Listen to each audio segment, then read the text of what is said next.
Olá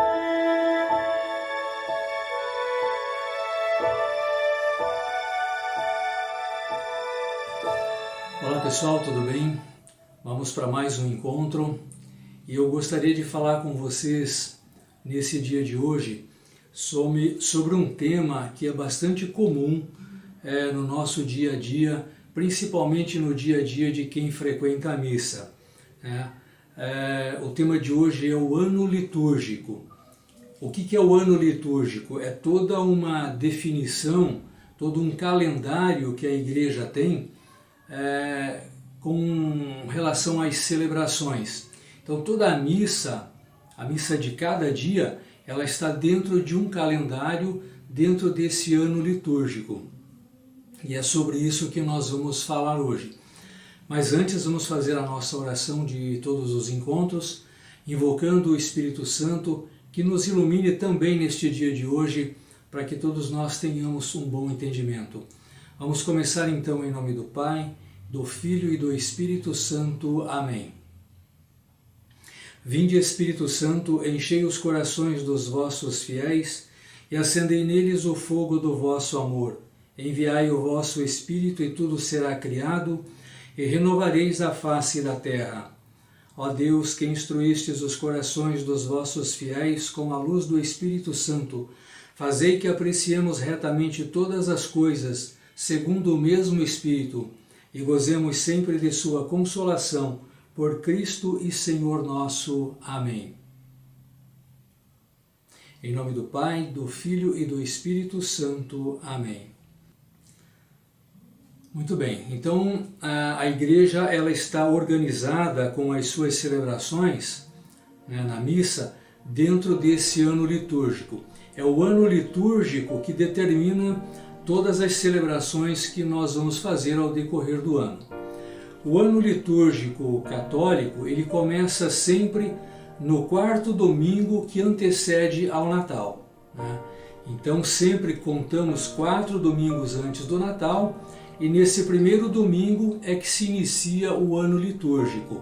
E ele vai decorrer nesse mês de dezembro, o ano todo até o final de novembro, quando a gente encerra o ano litúrgico com a festa do Cristo Rei. Então, o que é o tempo litúrgico? Eles são períodos em que a igreja celebra todos os mistérios da nossa fé.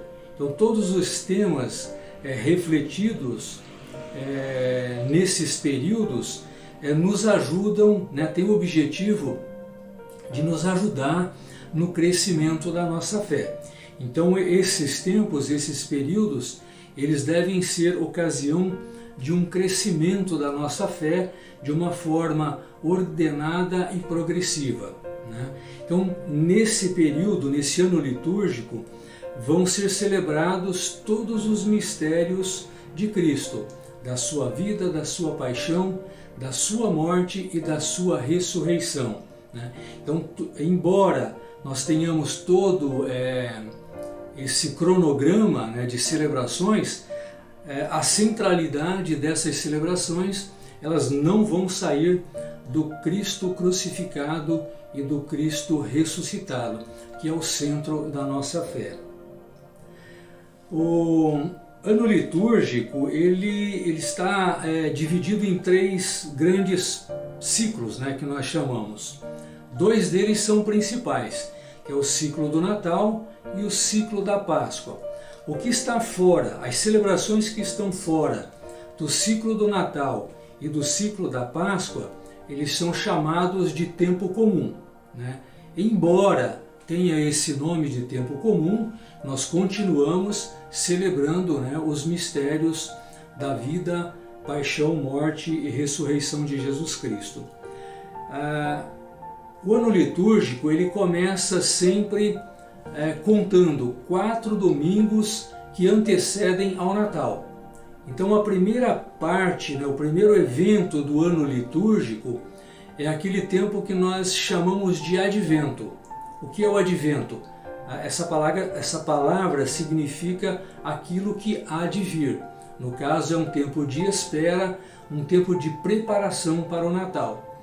Então a igreja começa o seu ano litúrgico já se preparando para essa grande celebração que é o nascimento de nosso Senhor Jesus Cristo, que é o Natal. Então dando todo um significado, né, espiritual para o Natal, né? Então a igreja ela nos faz, nesse tempo do advento, nesse tempo de preparação, fazer com que nós reflitamos, né, sobre o verdadeiro sentido do Natal, que é a vinda de nosso Senhor Jesus Cristo, que se encarnou e que viveu no meio de nós para a nossa salvação. Então esse é o início, né, do ano litúrgico. Mas o ciclo do Natal ele não se atém, né, só nesse período do advento, que é essa preparação, e nem tampouco somente no dia do Natal. Então nós temos todo um tempo de Natal. Uma semana depois do Natal, nós continuamos ainda celebrando a oitava de Natal, né? E isso é um costume que já desde o início da igreja primitiva, né, os cristãos já se manifestavam nesse grande apreço, essa veneração pelo mistério da encarnação do nosso Salvador, que é Jesus Cristo, né? Nós vivenciamos então essas 4 semanas que antecedem ao Natal, em preparação, né, à vinda de nosso Senhor Jesus Cristo. Nós vivenciamos no dia 25 de dezembro a solenidade do Natal do Senhor e ainda vivenciamos alguns dias depois a oitava de Natal. Em todo esse período, né, que nós chamamos de ciclo do Natal, nós vivemos também no domingo seguinte ao Natal, né, a solenidade da Sagrada Família, que é Jesus, Maria e José.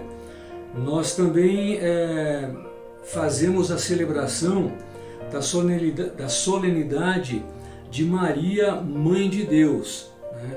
Então vamos se lembrar novamente que nós temos 4 vídeos lá sobre os dogmas de Maria, e um dos dogmas de Maria é esse, Maria, Mãe de Deus. Nós vivenciamos também nesse tempo de Natal, mais precisamente no dia 6 de janeiro, a Epifania do Senhor. O que significa essa palavra Epifania? Significa a revelação, né, a aparição de Jesus na época aos gentios, né? Então foi a primeira vez que Jesus foi apresentado para estrangeiros, no caso os magos, né, que vieram visitar Jesus. E esse tempo de Natal ele termina com a festa do batismo do Senhor, que é uma solenidade celebrada no dia 10 de janeiro. Né? Então diz assim, o Senhor desejou ser batizado, dizia Santo Agostinho, para proclamar com a sua humildade o que para nós era uma necessidade. Com o batismo de Jesus, ficou preparado o batismo cristão, diretamente instituído por Jesus Cristo. Todo o poder me foi dado no céu e na terra, diz o Senhor, e depois ensinai a todos os povos, batizando-os em nome do Pai, do Filho e do Espírito Santo. Amém. Agora, será que nosso Senhor Jesus Cristo precisava de ser batizado? Nós já falamos aqui qual é a importância do batizado para o cristão.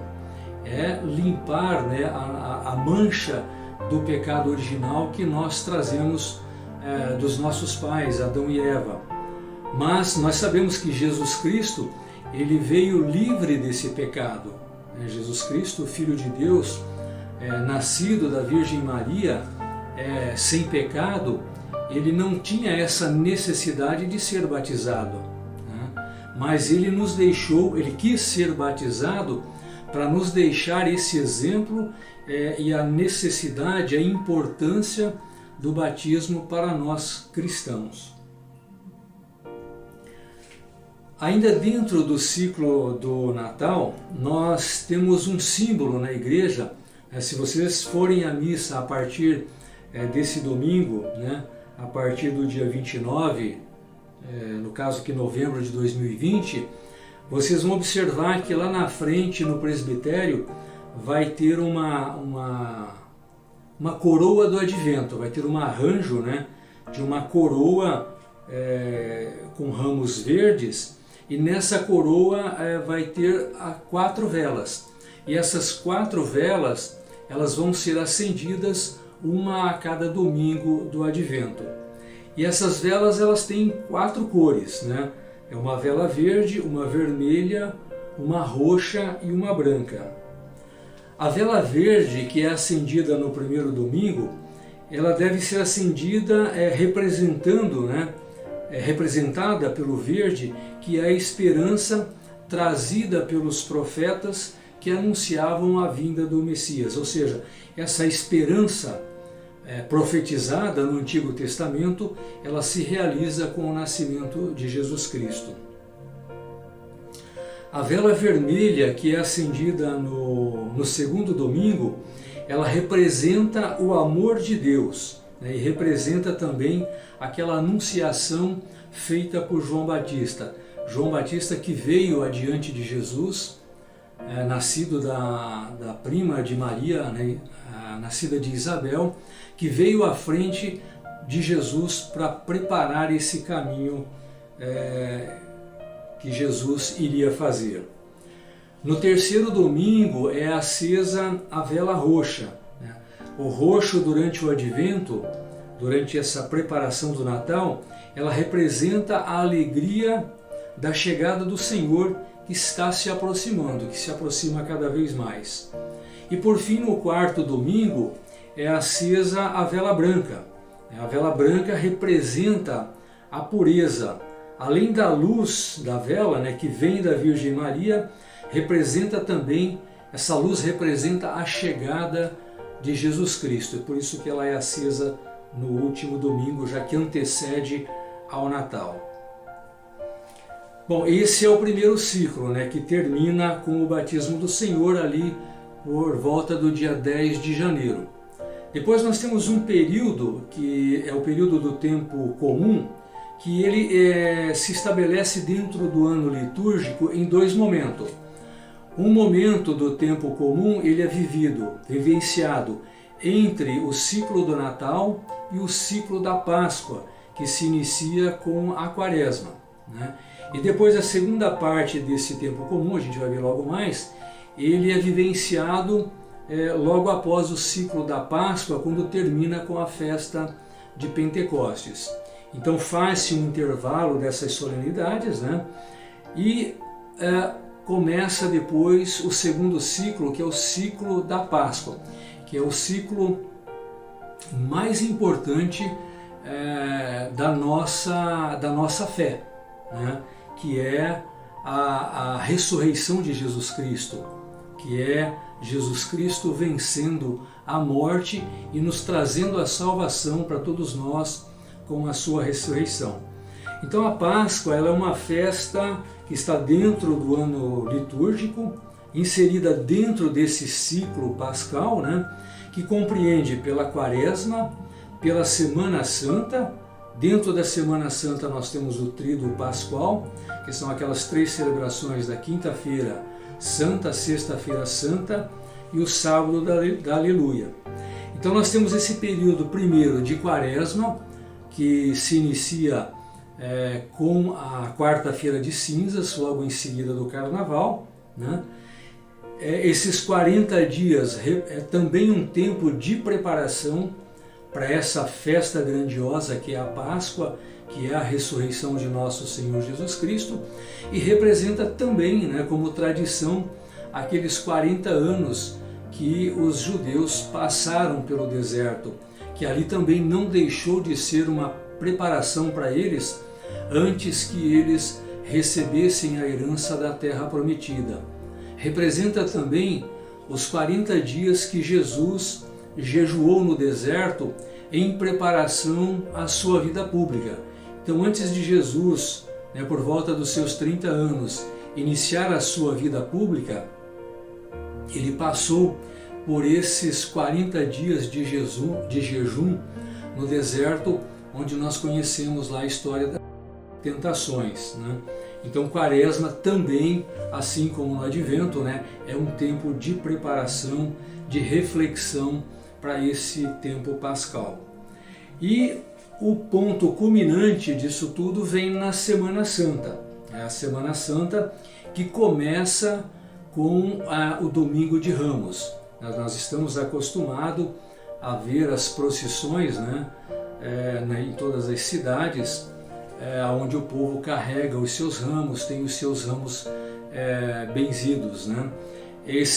Essa procissão, ela representa, ela relembra aquele momento em que Jesus Cristo chega a Jerusalém, onde, acompanhado de uma enorme multidão, que já queria proclamá-lo como rei, esperando que Jesus viria trazer aquele reino político, aquele reino material. Nós sabemos que uma semana depois, tudo isso foi uma grande decepção, né, do ponto de vista político, do ponto de vista material. E aí, durante essa semana, na Quinta-feira Santa, é que começa o ápice dessa celebração do Tríduo Pascal. O Tríduo Pascal, ele começa com a celebração na quinta-feira, com a missa de instituição da Eucaristia. Nós vimos aqui no último encontro que nós falamos sobre a missa, que a missa ela foi instituída por Jesus Cristo na Quinta-feira Santa. Então é nesse dia que nós celebramos a instituição da missa, da Eucaristia e também a missa do lava-pés. Foi nesse dia, né, que Jesus se revestiu de humildade, nos dando o exemplo, nos pedindo que fôssemos humildes assim como ele foi, né? E ele demonstrou isso lavando, né, os pés dos seus discípulos. Era costume naquela época, antes de se entrar para uma refeição, que cada um lavasse, né, os seus pés como símbolo, né, de uma purificação. E Jesus, para demonstrar, né, o quanto ele estava a serviço dos seus discípulos e o quanto os seus discípulos e nós também deveríamos estar a serviço dele, ele nos deu esse exemplo de humildade, lavando os pés dos seus apóstolos. Então é por isso que na quinta-feira é celebrado, né, esse rito do lava-pés. Na Sexta-feira Santa, né, tem a celebração da paixão e morte de Jesus Cristo. É o único dia que na Igreja Católica não é celebrada a missa. É celebrada apenas o rito da palavra com a leitura da paixão e morte de Jesus Cristo. E nesse dia também é feita, né, a adoração à cruz, ao Jesus crucificado. Normalmente a celebração principal é feita às 15 horas, quando foi o horário da sua morte, ou seja, a hora nona. E depois nós temos no sábado, que é o sábado da Aleluia, ou sábado da Vigília, que é aquele momento realmente de reflexão sobre a morte de Jesus Cristo. Hoje nós sabemos da sua ressurreição, mas naquela época os discípulos viveram aquele momento de grande decepção, né? Enquanto eles não tiveram a notícia de que o Cristo havia ressuscitado, foi um momento de muita decepção, um momento de muita dor para eles, um momento de muito medo também, em função da crise política que foi, né, instaurada com aquele momento vivido na Sexta-feira Santa, que foi o julgamento, a morte, todo aquele tumulto, né, que se estabeleceu em Jerusalém por conta desse evento da crucificação de Jesus. Então, qual é o sentido, né, dessa vigília no sábado? Tanto que é feita uma oração, né, nessa vigília que diz assim: Meus irmãos e minhas irmãs, nesta noite santa em que o nosso Senhor Jesus Cristo passou da morte à vida, a Igreja convida seus filhos dispersos por toda a terra a se reunirem em vigília e oração. Se comemorarmos a Páscoa do Senhor, ouvindo a sua palavra e celebrando os seus mistérios, podemos ter a firme esperança de participarmos do seu triunfo sobre a morte e de sua vida em Deus. Então, realmente é um momento de todos os cristãos, né, passarem esse sábado de vigília em oração. Tanto que é feita em todas as paróquias, né, o momento de oração de hora em hora. Então, principalmente as pessoas que estão engajadas nas pastorais, elas têm o dever de organizar aqueles momentos de oração de hora em hora, né?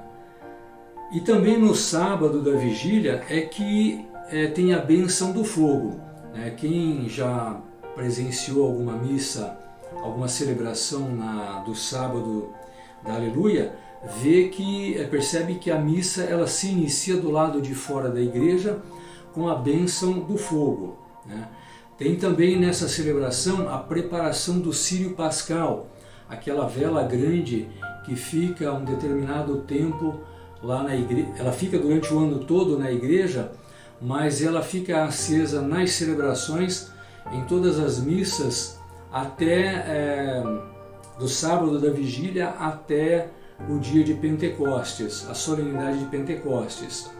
Durante o restante do ano, esse círio, né, essa vela só é acesa nos dias de batizado e crisma, que é de onde são acesas aquelas velas que são dadas aos catecúmenos, né, e aos catequizandos. É feita a proclamação da Páscoa, ou seja, é proclamada a ressurreição de Jesus Cristo. É feita também a bênção da água batismal, né, e é feita também a renovação das promessas de batismo. Então, nessa celebração, todo cristão que foi batizado, que já foi batizado, ele faz a renovação dessa promessa de batismo.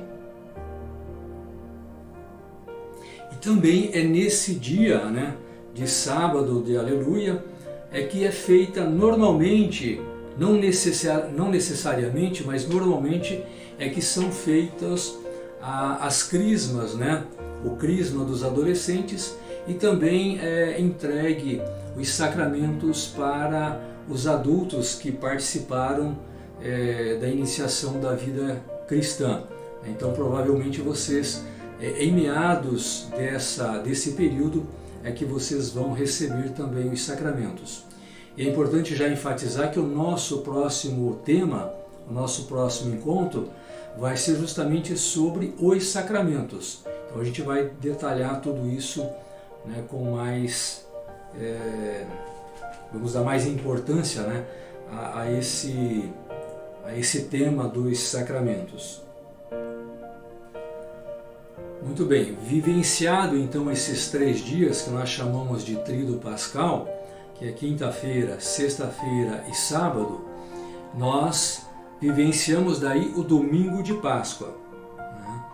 Então é no domingo de Páscoa que nós temos a maior e a mais importante festa, né? A mais importante solenidade da Igreja Católica. É a expressão máxima da nossa fé. É onde nós nos reunimos, né, como povo de Deus para celebrarmos a ressurreição de Jesus Cristo, para celebrar a sua vitória sobre a morte e a sua passagem, que realmente é transformadora em nossa vida. E a partir daí nós passamos a vivenciar o tempo pascal, que é um período de 50 dias após o domingo de Páscoa. Esse tempo pascal, ele vai terminar somente lá na solenidade de Pentecostes. Lembra que nós temos também um encontro com um tema, né, específico sobre Pentecostes. Lembra do Pentecostes? É a descida do Espírito Santo sobre os discípulos, aonde eles, depois desse período de 50 dias, né, após a morte de Jesus Cristo, estavam todos com medo, todos trancados, com medo da perseguição, desanimados, e com a vinda de... eles se reanimam e dão início, né, à igreja primitiva com toda a euforia. Então esse é o tempo pascal, é um tempo vivenciado entre a ressurreição de nosso Senhor Jesus Cristo no domingo de Páscoa, que vai até o Pentecostes. Então é um período que a gente continua refletindo, né, sobre a paixão, morte e ressurreição de nosso Senhor Jesus Cristo. Nesse tempo a gente continua ainda refletindo o significado de tudo isso em nossa vida. É um momento de nós reafirmarmos a nossa fé nesse Cristo ressuscitado. E lembramos também que o evento de Pentecostes ele foi anunciado por Jesus Cristo 40 dias após a sua ressurreição, quando ele subiu aos céus na presença dos seus discípulos. Então 40 dias depois da ressurreição de Jesus, 40 dias depois da Páscoa, nós vivenciamos a solenidade da ascensão de nosso Senhor. Nesse período de 40 dias, nós vamos ver, né, nas leituras, na palavra, que Jesus apareceu para vários de seus amigos, para vários de seus discípulos, né, para reafirmar realmente a sua ressurreição. E ele deu essa ordem, né, para que eles aguardassem a sua volta e aguardassem também a vinda do Espírito Santo, que aconteceu no dia que eles estavam reunidos, né, no dia de Pentecostes. Lá no nosso encontro vocês vão ver com mais detalhes, se quiserem revisem lá. E depois da solenidade de Pentecostes, 50 dias após a ressurreição, após o término desse tempo pascal, nós temos mais um período de tempo comum. Nós tivemos um primeiro período que se deu ali após a solenidade do batismo de Jesus, até o início da quaresma, e nós temos agora um segundo período que vai de Pentecostes até novamente terminar o ano litúrgico, ou seja, até o início do novo advento.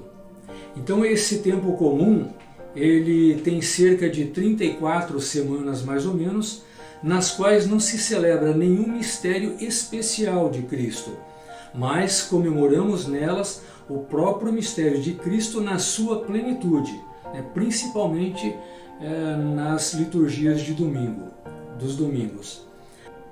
E nesse ciclo anual, né, é que a igreja vai celebrando todos os mistérios de Cristo. Venera também nesse período de tempo comum, né, de modo particular, o amor que a igreja tem, que os cristãos têm pela Virgem Maria, Mãe de Deus, né?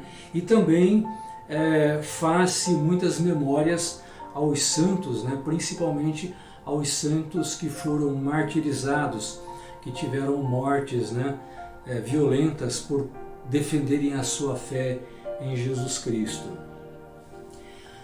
Uma outra particularidade também do ano litúrgico, que muitos às vezes não se atêm, mas é importante que vocês saibam, que são as cores litúrgicas, né? Vocês observam que o padre ele está sempre com uma batina branca, mas a estola, que é aquela fita, né, aquela faixa que ele coloca sobre os ombros e que desce à frente, ela tem cores diferentes de acordo com as solenidades, né? Então, que cores são essas? Nós temos o verde, o branco, o vermelho, o roxo e o rosa, né? Quando que se usa o verde? A cor verde é usada nos domingos do tempo comum e também nos dias da semana, que simboliza novamente a esperança, assim como a vela verde na época do Advento. O branco ele é usado no tempo pascal, né? Todo o tempo pascal, que é do domingo de Páscoa até Pentecostes, nesses 50 dias, exceto nos dias da Paixão, né? E também nas celebrações da Bem-aventurada Virgem Maria, dos anjos, dos santos, daqueles santos que não são mártires, né? E também o branco é utilizado nas solenidades do dia 1º de novembro, onde se celebram, né, a solenidade de Todos os Santos. Também é usado o branco na solenidade de São João Batista, no dia 24 de junho, nas festas de São João Evangelista, no dia 27 de dezembro, e é usada também na celebração da cadeira de São Pedro, né, no dia da cátedra de São Pedro, que é no dia 22 de fevereiro, e também ainda no dia 25 de janeiro, que é celebrada a solenidade da conversão de São Paulo. Vocês se lembram, né, que São Paulo antes se chamava Saulo, e Saulo perseguia os cristãos, até que Jesus Cristo, através de uma visão, né, faz com que Saulo se converta, passe a se chamar Paulo e se torne um dos principais propagadores, né, da fé em Jesus Cristo. A cor da estola vermelha, que lembra o fogo do Espírito Santo, por isso é a cor do Pentecostes. Lembra também a cor do sangue, né, a cor usada nas festas dos santos mártires, no domingo da Paixão e na Sexta-feira Santa. O roxo, que é uma cor usada no tempo do Advento, então nos próximos dias, né, vai estar sendo usada a cor roxa, e também na Quaresma, né, pode-se usar também ainda nos dias da missa de finados. O rosa é pouco usado, né, mas aonde é de costume, aqui no Brasil eu não vejo muitos padres usando a cor rosa, é muito difícil você ver, mas é usadas no terceiro domingo do Advento e no quarto domingo da Quaresma. Muito bem, mais uma outra curiosidade que talvez vocês não saibam também, é que está inserida dentro do ano litúrgico. O ano litúrgico ele está estabelecido em 3 anos sequenciais, que nós chamamos de ano A, ano B e ano C. Por que isso? Para determinar quais são as leituras, né, quais são os evangelhos que serão lidos. Por exemplo, vamos considerar aqui as missas dominicais, tá? Que são aquelas missas do sábado à noite e as missas do domingo, que são chamadas missas dominicais. Então, nessas missas, no ano A, é feita a leitura do Evangelho de São Mateus. No ano B, é feita a leitura do Evangelho de São Marcos. E no ano C, a leitura do Evangelho de São Lucas. Esse ano de 2020, nós estamos no ano A. Portanto, todas as leituras do Evangelho nas missas dominicais, né, é tirada do Evangelho de São Mateus. Isso porque a Igreja desejou, né, desde o início, que as leituras bíblicas proclamadas na liturgia dominical voltassem a ser lidas novamente a cada 3 anos.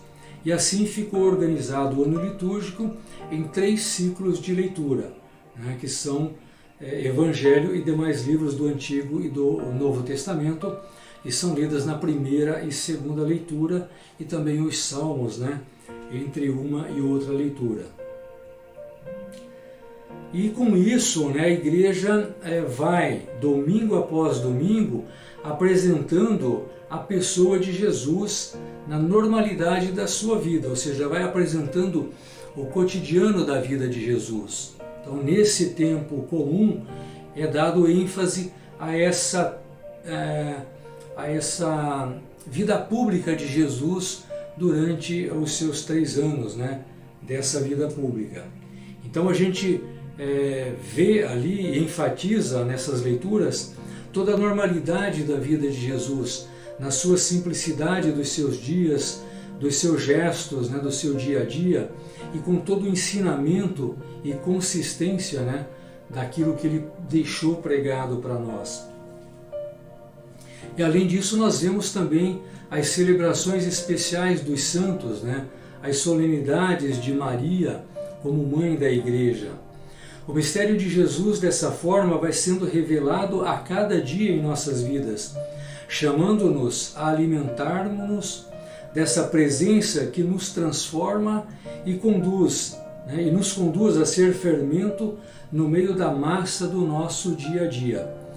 Na sequência litúrgica, nós temos também um retrato profundo e vivo de Jesus, né, que é Filho de Deus e que se fez homem e habitou entre nós.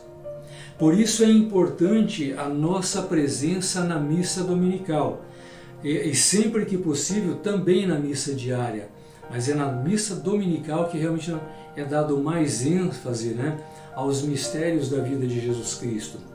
Com certeza é um sinal, a participação na missa, né, ela é um sinal da nossa fidelidade a Jesus Cristo e o desejo de segui-lo não só em ocasiões especiais, mas também na simplicidade do nosso cotidiano.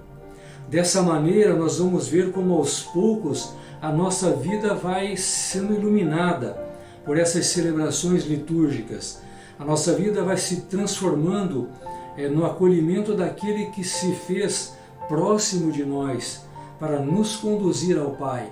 Então é no dia a dia das missas, das celebrações, da vivência dessa palavra de Jesus, é que nós vamos percebendo o quanto Deus está nos acolhendo e nos ajudando, né, nos conduzindo rumo ao seu reino, à sua glória. Então é dessa forma que a Igreja se organiza em todas as suas celebrações, de modo que nesse período, né, de um ano, nós possamos vivenciar todos os mistérios da vida, paixão, morte e ressurreição de Jesus Cristo. É através desses momentos litúrgicos, dessa forma organizada, né, que a Igreja tem de nos apresentar Jesus Cristo, é que nós temos, né, toda essa riqueza de detalhes da vida de Jesus Cristo. E nunca, né, perdendo, vocês vão observar que todos os ritos nunca vai fugir dessa centralidade que é o Cristo crucificado e o Cristo ressuscitado. O Cristo crucificado que nos traz, né, a reflexão da sua entrega pela nossa vida, pela nossa salvação, e do Cristo ressuscitado que venceu a morte, né, que mostrou o seu poder, o poder sobre a morte, sobre a maldade, sobre Satanás, né, que terá o seu fim já decretado. Então é por isso que realmente nós temos que acompanhar, temos que entender um pouco de todos esses ritos, né? E é conhecendo essas disposições do ano litúrgico é que nós entendemos um pouco melhor toda essa dinâmica da missa, toda a dinâmica da celebração da Santa Missa. Então esse é o recado que eu tinha para vocês nesse encontro com esse tema. Fiquem com Deus e até a próxima, se Deus quiser.